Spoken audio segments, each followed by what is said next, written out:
Hello friends, welcome to my channel. ఇవాళ వీడియోలో ఎండు కొబ్బరితోటి కానీ పచ్చి కొబ్బరితోటి కానీ మనం ఇంట్లోనే ఈజీగా ఎటువంటి కల్తీ లేకుండా కొబ్బరి నూనె తయారు చేసుకోవచ్చండి.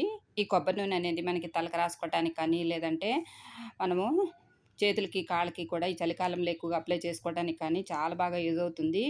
మంచి సువాసనతో ఇంకా స్వచ్ఛంగా ఉండే కొబ్బరి నూనె అనేది మనం చాలా సింపుల్గా ఇంట్లోనే ఈజీగా చాలా తక్కువ టైంలోనే ప్రిపేర్ చేసేసుకోవచ్చు. ఈ వీడియో స్కిప్ చేయకుండా లాస్ట్ వరకు చూసారనుకోండి, ఖచ్చితంగా మీరే ఇంట్లో కొబ్బరి నూనె అనేది ఈజీగా ప్రిపేర్ చేసుకుంటారు. ఇంకా లేట్ చేయకుండా కొబ్బరి నూనె అనేది ఎలా తయారు చేసుకోవాలో చూద్దామండి. ఇక్కడ నేను ఎండు కొబ్బరిని తీసుకున్నానండి. ఒక 8 కొబ్బరి చిప్పల వరకు ఇలా తీసుకున్నాను. పచ్చి కొబ్బరి కూడా తీసుకోవచ్చండి. ముందుగా ఈ కొబ్బరి చిప్పలను మనము నీళ్ళతో శుభ్రంగా కడుక్కోవాలండి. ఒక 2 సార్లు కనుక శుభ్రంగా కడిగామనుకోండి, అందులో ఏమైనా డస్ట్ కానీ లేదంటే జిడ్డు కానీ ఏదన్నా ఉంటే పూర్తిగా పోతుందన్నమాట. తర్వాత ఇప్పుడు ఈ ఎండు కొబ్బరిని రాత్రంతా కూడా నానబెట్టుకుంటే బాగా నానిపోయి మనకి పచ్చి కొబ్బరిలాగా తయారవుతుంది. పచ్చి కొబ్బరి ఉందనుకోండి, మనము నానబెట్టుకోవాల్సిన అవసరం లేకుండానే మనం కొబ్బరి నూనె చేసుకోవచ్చు. ఇక్కడ కొబ్బరి చిప్పలన్నీ కూడా ఇలాగా చేత్తో ఇలా మొత్తం అంతా ఇలా నీట్‌గా క్లీన్‌గా చేసుకుంటే మనకి కొబ్బరి చిప్పలో ఉండే డస్ట్ కానీ, లేదంటే ఏదన్నా మనకి జిడ్డు లాంటిదంతా కూడా పూర్తిగా క్లీన్ అయిపోతుంది. తర్వాత ఇప్పుడు ఈ నీళ్ళన్నీ కూడా తీసేసి తర్వాత మంచినీళ్ళు పోసుకొని మళ్ళీ మనం రాత్రంతా కూడా నానబెట్టుకోవాలండి. ఈ కొబ్బరి చిప్పలన్నీ కూడా నాని మనకి పచ్చి కొబ్బరిలాగా తయారవుతుంది. ఇప్పుడు ఈ కొబ్బరి చిప్పలు మనము చిన్న చిన్న ముక్కలుగా కట్ చేసుకోవాలి. మనకి ఎండు కొబ్బరి అనేది మెత్తబడటం వల్ల ఈజీగానే ముక్కలనేవి సన్నగా మనం కట్ చేసుకోగలుగుతాము. చిన్న చిన్న ముక్కలుగా కట్ చేసుకున్నామనుకోండి, మనకి మిక్సీ జార్లో వేసుకొని మనకి మిక్సీ పట్టుకోవడానికి కూడా చాలా ఈజీగా ఉంటుంది. కొబ్బరి కూడా చాలా మెత్తగా గ్రైండ్ అవుతుందన్నమాట. ఇలా తయారు చేసుకున్నాం కదా, ఇప్పుడు ఈ కొబ్బరి చిప్పలు అన్నీ కట్ చేసుకుంటే మనకి ఇన్ని ముక్కలు వస్తాయండి. ఇవి 2, 3 సార్లుగా మనము మిక్సీ వేసుకోవాలి. ఎంత వీలైతే అంత సన్నగా మనం కట్ చేసుకోవాలండి. ఈజీగానే మనకి కొబ్బరి అనేది కట్ అయిపోతుంది. ఎందుకంటే ఇవి ఆల్రెడీ మనము నీళ్ళల్లో నానబెట్టి ఉంచుకున్నాం కదా, అలా నానబెట్టడం వల్ల మనకి ఈజీగానే కొబ్బరి అనేది కట్ అవుతుంది. ఇలా నేను కొద్దిగా కొబ్బరి చిప్పలు తీసుకొని ఇలా చేసి చూపిస్తున్నాను. మీరు ఎక్కువ మొత్తంలో కొబ్బరి నూనె ప్రిపేర్ చేసుకోవాలి అనుకున్నప్పుడు కొంచెం ఎక్కువగా కొబ్బరిని తీసుకోండి. ఇలా కొబ్బరి చిప్పలన్నిటినీ కూడా మనం ఇలా చిన్న చిన్న ముక్కలుగా కట్ చేసుకోవాలి.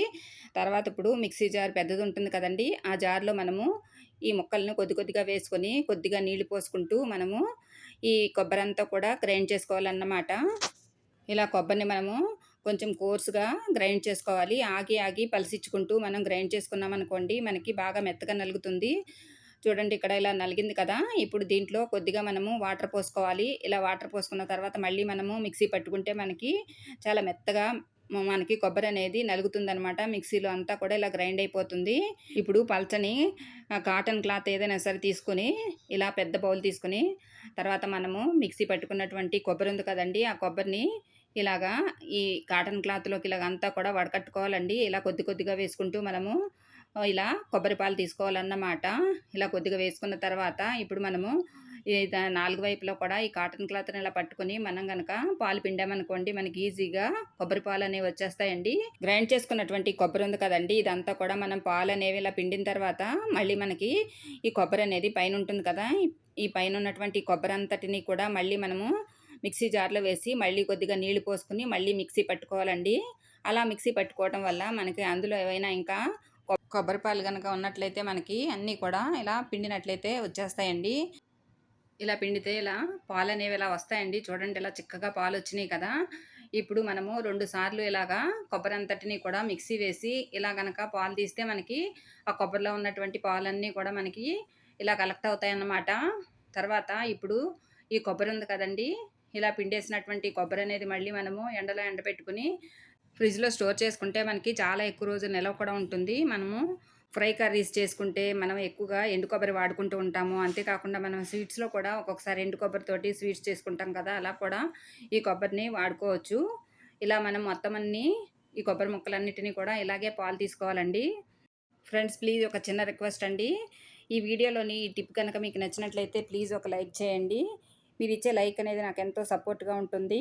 తర్వాత కొత్తగా ఎవరైనా సరే మన ఛానల్ గనుక చూస్తున్నట్లయితే ప్లీజ్ మన ఛానల్‌ని సబ్స్క్రైబ్ చేసుకోండి. పక్కనే ఉన్న బెల్ సింబల్ ఉంటుందండి. ఆ సింబల్ కనుక ఆన్ చేసి పెట్టుకుంటే నేను చేసేటటువంటి కొత్త కొత్త ఐడియాస్ అన్నీ కూడా మీకు నోటిఫికేషన్ ద్వారా వస్తాయండి. ఇదిగోండి, ఇట్లా మనకి కొబ్బరంతా కూడా ఇలా కలెక్ట్ అవుతుందన్నమాట. ఇప్పుడు దీన్ని మనం ఒక్కరోజు గనక ఎండలో పెట్టుకున్నామనుకోండి, మనకి కొబ్బరి అనేది అసలు తడేమి లేకుండా నీట్‌గా ఎండిపోతుంది. తర్వాత మళ్ళీ ఈ కొబ్బరిని మనము వాడుకోవచ్చన్నమాట. ఇప్పుడు మనం తీసుకున్నటువంటి కొబ్బరి పాలన్నీ కూడా ఒక పెద్ద బౌల్‌లో పోసుకొని మనము ఒక రాత్రి పూట అంతా కూడా మనము ఇలా ఫ్రిడ్జ్‌లో పెట్టేసుకోవాలండి. ఇలా ఫ్రిడ్జ్‌లో పెట్టుకోవటం వల్ల మనకి పాలన్నీ కూడా గడ్డ కడతాయి. ఇప్పుడు నెక్స్ట్ డే మార్నింగు ఇలాగా బయటకి తీసి గిన్నెని ఇలా చూసినట్లయితే మనకి ఇలా ఒక గడ్డ మాదిరిలాగా పాలనేవి ఇలా గట్టిగా ఉంటాయండి. చూడండి ఇలా గట్టిగా మనకి గడ్డ మాదిరిలాగా కట్టినాయి కదా! ఇప్పుడు పైనున్నటువంటి ఈ గట్టిగా ఉన్న పార్ట్‌ని మాత్రం మనం తీసుకోవాలి. ఇలా స్పూన్‌తో తీస్తే మనకి ఇలా గట్టిగా ఒక జున్ను మాదిరిలాగా వస్తుంది కదండీ! ఇప్పుడు దీన్ని మాత్రమే ఇలాగా తీసుకోవాలి. ఇలా చేత్తో తీస్తేనే మనకి ఈజీగా వచ్చేస్తుందనమాట. చూడండి అడుగున మనకి నీళ్ళనేవి ఉన్నాయి కదా! ఇలా మనకి పైననేది ఇలా ఒక జున్ను మాదిరిలాగా కడుతుంది. దీన్ని మాత్రమే మనం తీసుకోవాలి. ఈ నీళ్ళనేవి మనము ఉపయోగించుకోకూడదండి. ఈ పై పార్ట్ అంతా కూడా తీసుకొని ఒక పాన్‌లో వేసుకోవాలి. ఇలా పాన్‌లో వేసుకున్నాం కదా! ఇప్పుడు దీన్ని మనము స్టవ్ వెలిగించి స్టవ్ మీద పెట్టుకొని సన్నని సెగ మీద మనము దీన్ని బాగా మరిగించాలి. ఇలా మరుగుతున్నప్పుడు మనకి నురుగులాగా వస్తూ ఉంటుంది. మనము ఇలా ఈ కొబ్బరిని ఇలా తిప్పుతూనే ఉండాలండి. లేకపోతే మనకి ఇది అడుగంటిపోతుందన్నమాట.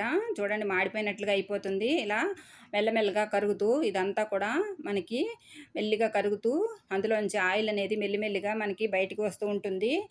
ఇలా తిప్పుతూ ఉండాలండి. ఇలా తిప్పుతున్నట్లయితే మనకి ఆయిల్ అనేది కొద్ది కొద్దిగా రిలీజ్ అవుతూ ఉంటుందన్నమాట.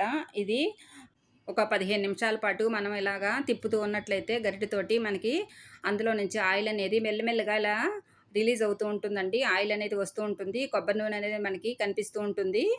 ఇలా మనకి పూర్తిగా కూడా ఇదంతా కూడా అంటే మనకి ఇలా అంతా కూడా మనకి బాండీని వదిలేసి మనకి ఆయిల్ అనేది సెపరేట్ అయిపోతుందండి. అలాంటప్పుడు మనము స్టవ్ అనేది ఆపేసుకోవాలి. తర్వాత ఇప్పుడు ఇది మనము పక్కన పెట్టేసుకోవాలండి. చూడండి ఇక్కడ ఆయిల్ అనేది ఎంత బాగా వచ్చిందో మీరే చూస్తున్నారు కదా!